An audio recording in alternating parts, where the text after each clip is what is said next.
Gretchen Sisson has become an incredibly influential voice within adoption circles since the publication of her book, Relinquished, in 2024. She isn't speaking from her own experience, but giving voice to hundreds of women who have relinquished children for adoption. Gretchen is a sociologist and has focused her skills to help all of us understand more about the effects of relinquishing babies on women, children, and society. Find out more about her work and what she's learned, this time on Adoption Uncovered.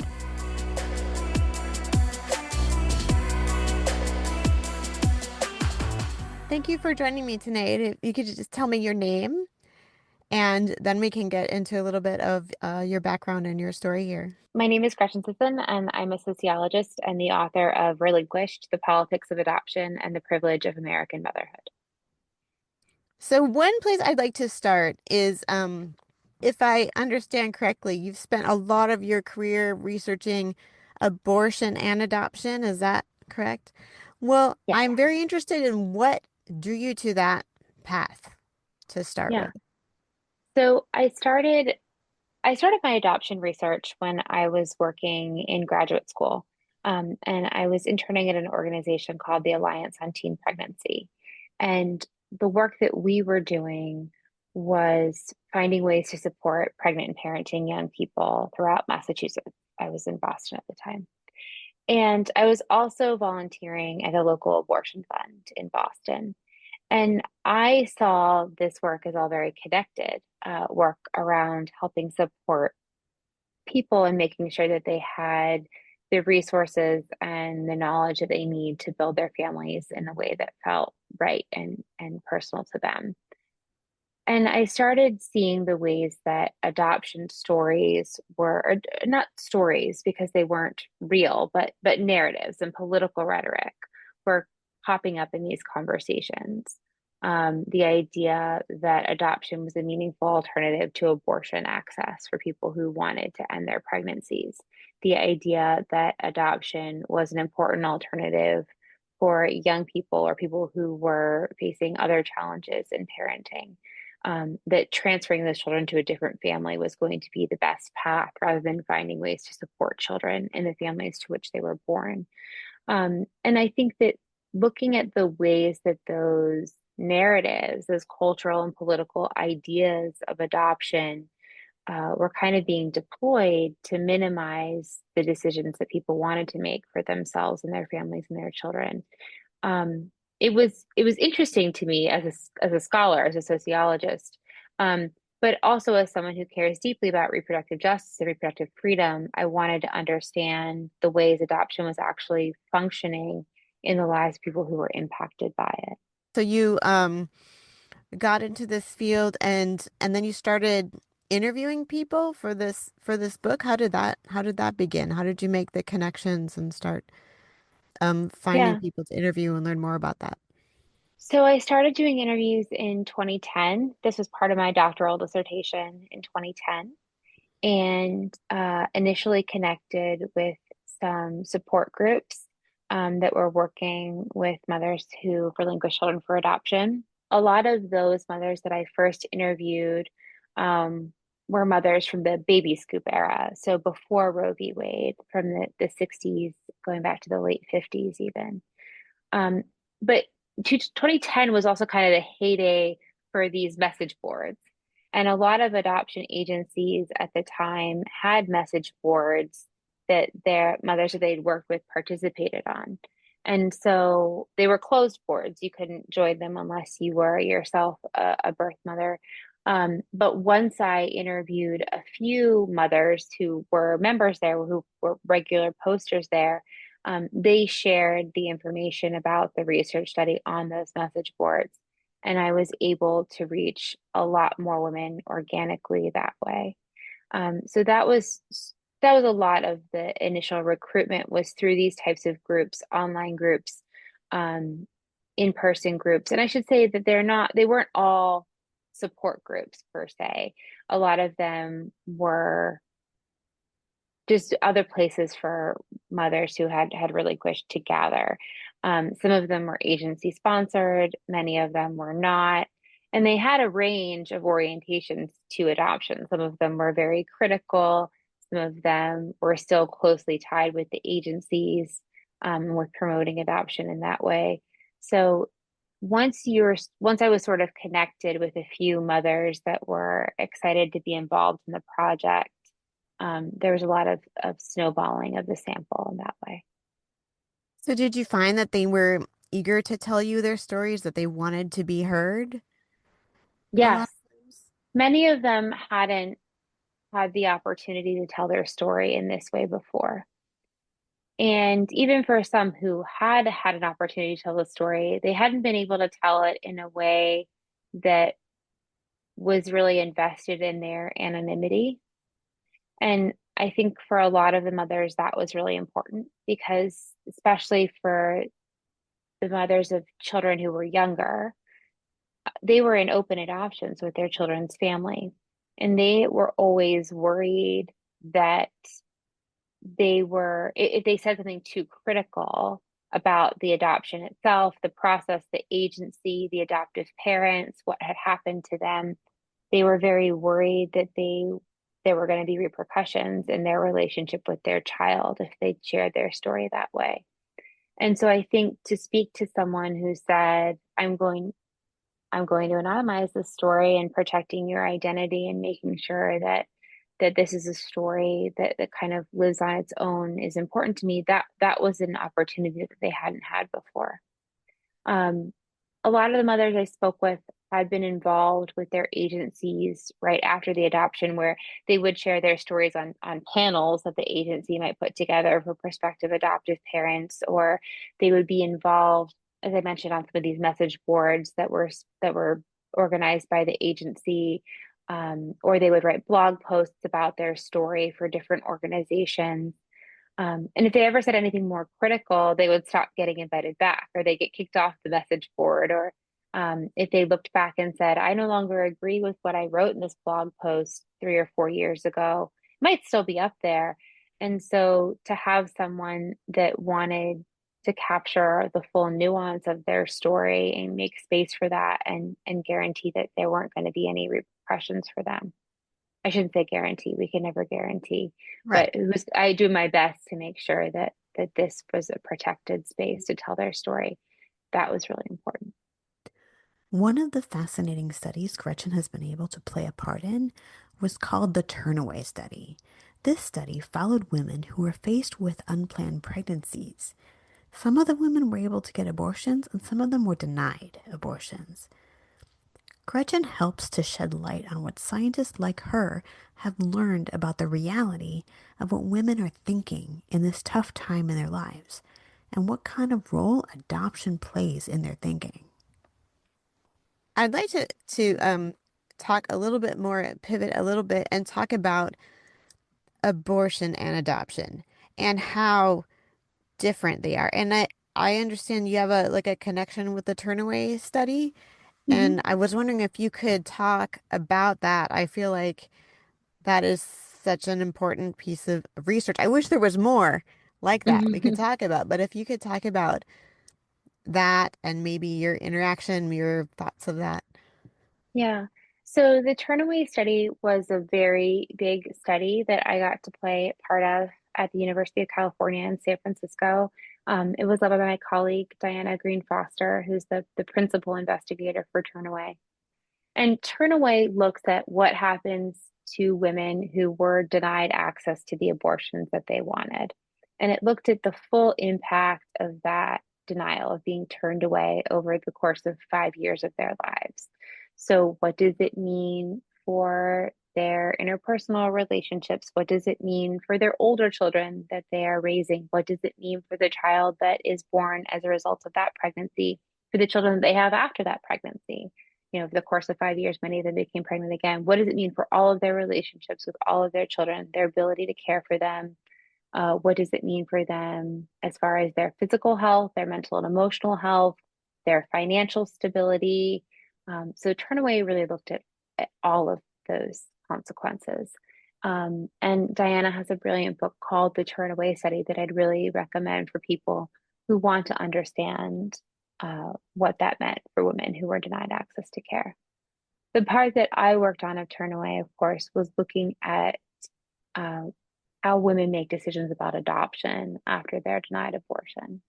And what we found is that 91% of the participants who gave birth as a result of being denied access to the abortions they wanted, 91% of them were parenting as a result of that denial, and only 9% relinquished for adoption.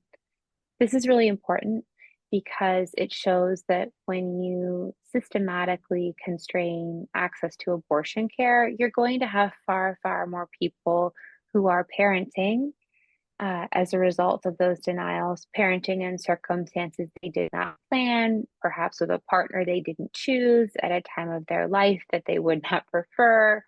You're going to have far more of that than you're going to have an increase in adoptions. But at the same time, the number of Americans who need abortions every year is so high, and the number of adoptions, private adoptions of infants, is so comparably low that even that 9% is a pretty significant increase in the number of adoptions. So people always ask people, reporters always ask me, like, oh, are adoption agencies going to be prepared for this massive influx of babies um, after after abortion bans go into place? And I always want to, it reflects such a fundamental misunderstanding of what adoption is in this country. Demand for adoptable infants is so astronomically high compared to the number of infants that are available that this modest increase in the number of infants that you're going to have is not even going to make a dent. We have up to 45 waiting families that are available for every infant that's available for adoption. And I think that it's really important to understand that this is a demand-driven market, and adoption agencies having more babies available, that is just going to make their business more sustainable. It's not like they're going to be able to not cope with the number of babies that are available. You're also going to have, just again, far more people that are parenting in circumstances they didn't plan or choose. And I think that that is where the concern needs to be, far more than how our adoption agency is going to handle this increase. Right. And I think I read in your book where one of the people considering what to do with their unplanned pregnancy was saying, "Oh, there's already so many babies out there. I didn't want to contribute more," when that's just not the case at all. When Yeah. there's not a surplus of babies available. Yeah, I mean, I think that people have a lot of misinformation about adoption, right? And they hear that we need more, that there's so many children available in the foster care system. And they believe that if they relinquish a child for adoption, the child is going to go into the foster care system. It's almost never true, right? They are almost always Right. uh, going into the private system immediately or almost immediately. It depends on the state. Sometimes they will go into the custody of the state temporarily, but even if they're even if they're in the legal custody of the state, they're almost always in the physical Mhm. custody of an adoptive family right away. Um, and I would argue that we conflate the number of children in foster care with the number of children that are adoptable from foster care, whereas a lot of Oh, children in right. foster care are not available for adoption. They're hopefully on a path to reunification with their family. And we also look over, we also minimize the reasons that families go into foster care, assuming that all children are in foster care due to physical abuse, whereas many of them are there because of poverty, because we interpret poverty as neglect. And so I don't want to gloss over that and just be like, oh, well, they assume that it's foster care and all foster care adoptions are necessary. I don't believe that at all. But I think that Mhm. people don't understand the difference between public and private adoption systems in really fundamental ways as well. Right. Right. That makes a lot of sense because it is like completely different systems, completely Yes. different ways of doing things. And So, completely different people who are targeted by both systems, particularly historically. So right. historically, um, the private adoption system has really been focused on white families, Mm-hmm. because that's where the market demand was for white babies. Now the market demand is for any healthy available baby. Mm-hmm. Um, and we continue to see families of color and indigenous families disproportionately impacted by the foster care system. The reasons why people have been involved with both private and public adoption systems are very different. And the reasons I think are increasingly converging because family separation is so much a function of poverty, whether it's in the public or private system these days. I feel like a lot of people are considering abortion or adoption because of finances. And then if they don't have access to abortion and they end up parenting their child, then it even makes the situation worse. How does that look like? What does that mean? Yeah, I want to go back because I want to make clear that almost none of the women we interviewed were choosing between abortion and adoption at one point in their pregnancy. And I think that that is really important to understand. Hmm. They weren't pregnant and saying, I'm either going to have an abortion or relinquish this baby for adoption, and I can't decide between those two. They were almost always choosing between parenting and one of those, right? So I'm pregnant and I don't want to be pregnant, but if I am forced to continue this pregnancy, I'm going to parent, right? Like the adoption wasn't really a function in that scenario. And people who want abortions don't want to be pregnant. They don't want to finish the pregnancy. That is a large part of it. And so adoption played almost no role in how they were thinking about their decisions. There was one study that looked at abortion patients and asked them if they were interested in adoption, and 99% said no. 1% said kind of. Zero said yes, right? And I think that that's important is that people who are seeking abortions have no interest in adoption. They know about adoption. It's not a lot that everybody knows about adoption. They might not have accurate information about adoption, but they know about adoption. And abortion patients and abortion seekers just generally are not interested in it. On the other hand, most of the mothers who relinquished for adoption wanted to parent their child. That's why they continued their pregnancy. And they got to a point in their pregnancy where whatever crisis, again, they were going through prevented that. Now, the crisis could be something immediate, acute crisis, or it could just be sort of the chronic accumulation of a lack of support and an inability to find a way to parent the way that they wanted to. That could also create a crisis. And so you had both of these things. And so I want to differentiate that because almost none of the mothers I interviewed were choosing between these two things at a single part of their pregnancy. You only get an increase in adoption from abortion bans because people only consider adoption when all the other choices are unavailable. Something else has to be denied to them. Parenting has to feel impossible. Abortion has to be inaccessible in order for them to pursue adoption. So I'm sorry, I'm getting a little bit failed from your initial question, but I think that Oh, that it's important to understand like how people are making these choices. Um, yeah. I mean, I'm interested in what you're saying there too because I would love to know more about like what is the thought process? How do people who are aiming for abortion, how do they view adoption? Like what are they thinking? Why is that not something they're considering? yeah, I mean, most of them are because most of them is just I don't want to be pregnant right now, right? I don't. They're just not Right, interested right. in being Hmm. pregnant, and so adoption. Like, what do you mean adoption? Like, I'd still have to be pregnant for 9 months. That's something I'm fundamentally not Hmm. interested in, or is not safe for me right now. Or Right. um, Hmm. many of them, most most people in this country who have abortions are already parenting children. And I think that that's important to understand is that they know what it means to be a mother and they don't have any interest in separating from another child. How would I explain that to a child? How would I explain it to my children I'm raising? How would I explain that to the children I'm not raising were I to give birth and relinquish this baby? Um, and I think that they accurately predict that they will be bonded with the pregnancy and not interested in relinquishing it were they to continue. Um, Hmm. And so I think that that's a big part of it is, I mean, those are really the two things.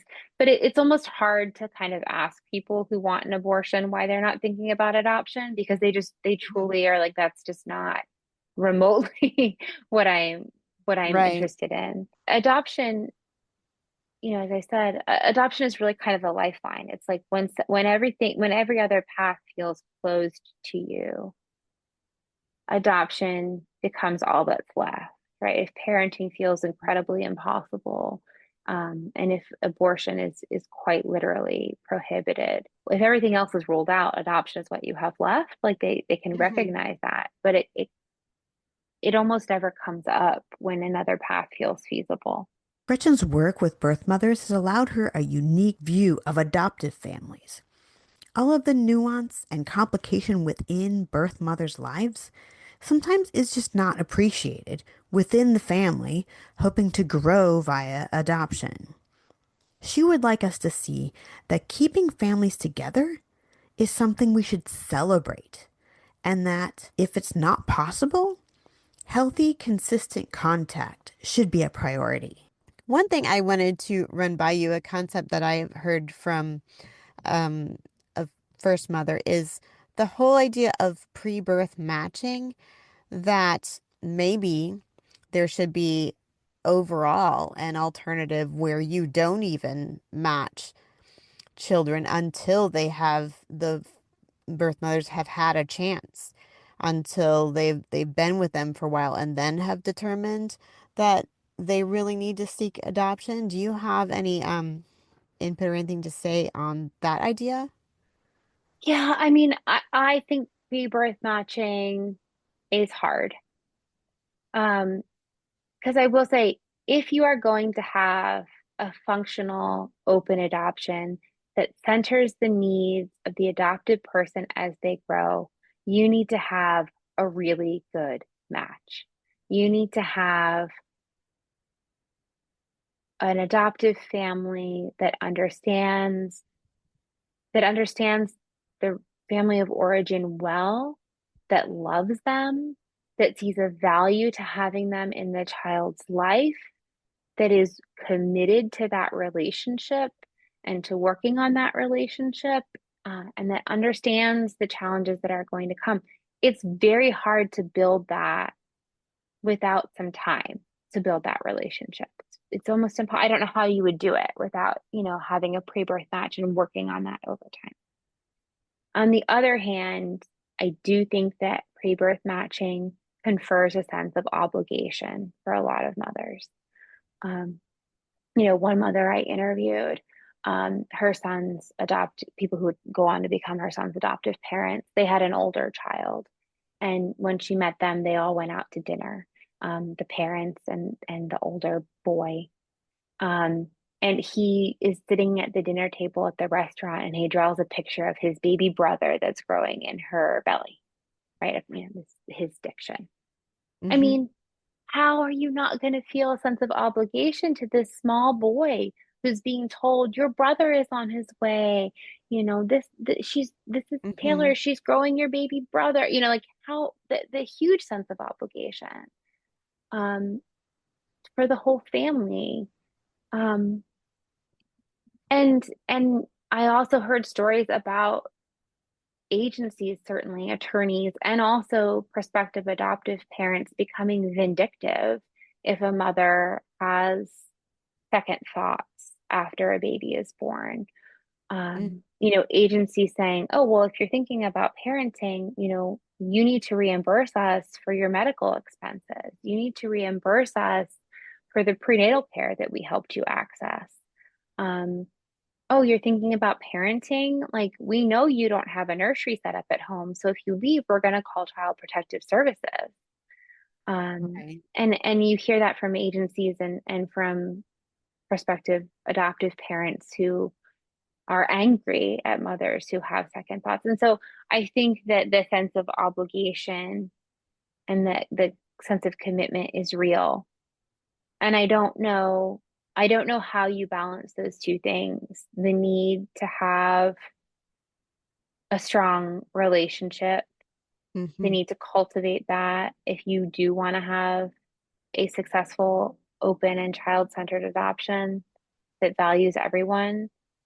I don't know how you build that without creating the sense of expectation and obligation. Right. I mean, especially since this scenario is not, it's probably by its nature, not something anyone is planning for. And Right. you're thrown into with all these emotions and hormones and everything else. And then into this structure that you weren't anticipating being in. It's hard to understand how to fix that, how to make that better and more fair. Yeah. Well, and I also, I also think I I have empathy for prospective adoptive parents for whom the mother changes her mind and decides to parent. That is hard to prepare for a child, to make room in your life, in your home for a baby, and then have a mother decide to parent. I understand that heartbreak. And I don't want to diminish it. I think that we tend to see only that heartbreak and Hmm. not celebrate, oh, a mother is raising her child the way that she wants to. That is a gift too. And it's going to come with sadness on someone else's part. And she does not have an obligation to give someone else her baby because there might be sad that she doesn't. Hmm. And I think that we can hold it's hard to hold a lot of these things, and it's a very high ask to to take a prospective adoptive parents and to say you need to form this relationship and you need to recognize that it might fail. And not only recognize that it might fail, you maybe need to celebrate that it might fail because the failure of the adoption means the success of keeping a family together. Um, Hmm. it's very hard to balance. What are some things that we could be working toward, or any positives you think we could try to implement to make things better and more fair? Well, I think that first we need to shift our idea of adoption. And we need to let go of the idea of adoption as fundamentally beautiful. And we need to see adoption fundamentally as a failure to keep a family together. That doesn't mean that adoptions are going to go away completely, but it does mean that we need to look at adoption as a crisis response rather than a beautiful, inevitable outcome.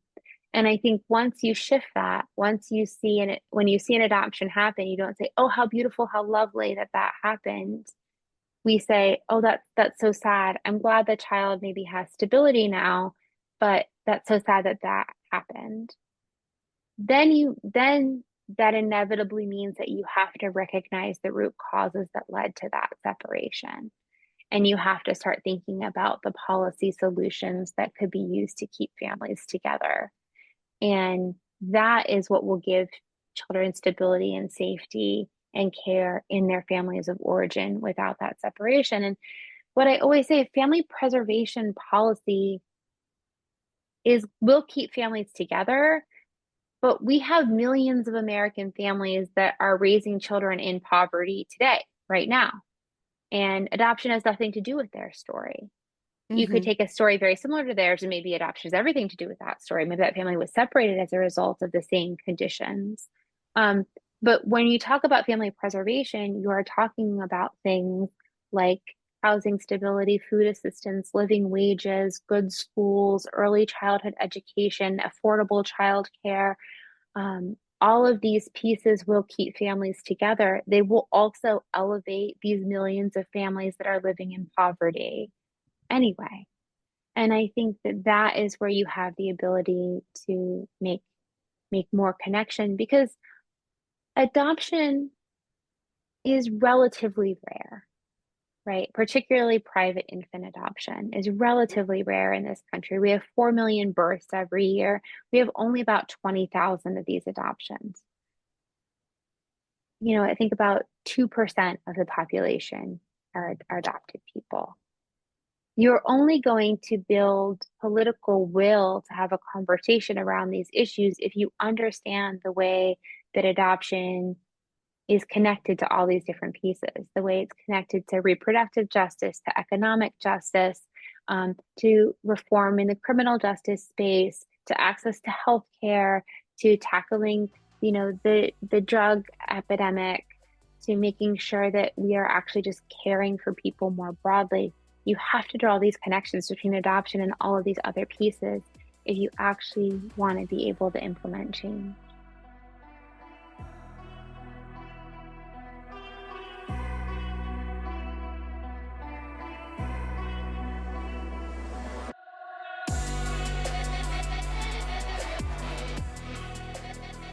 Gretchen's research shows us how much women's decisions are interconnected with other pressures they're facing.